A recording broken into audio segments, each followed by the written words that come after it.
Hello, my lovely friends. It's always great to see you. Today we're going to discuss what is a compound subject. As we remember from our previous video, that a subject is a person or thing that is being discussed, described, or dealt with. But now what if I have more than one person or thing? A compound subject is when the sentence has two or more subjects. That's called a compound subject. The individual subjects are joined by a coordinating conjunction, simply fanboys.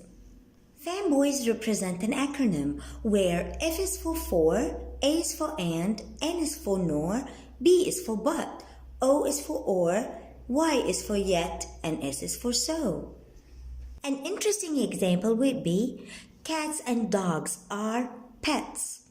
So who or what the sentence is about? It's about two things. It's about cats and it's about dogs. So there is a compound subject. I said cats and dogs. I used a coordinating conjunction and.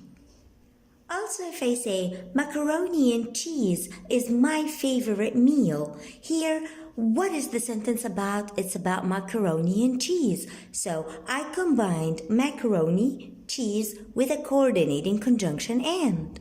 Let's use another coordinating conjunction, one of my fanboys. If I say a dress or a suit would be suitable for the upcoming occasion. Here my subject is dress, suit. I combine them using a coordinating conjunction or. A dress or a suit would be suitable for the upcoming occasion.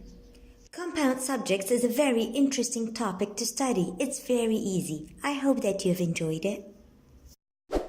If you like our video, please subscribe to our YouTube channel. Also follow us on Instagram and like our Facebook page. Thank you.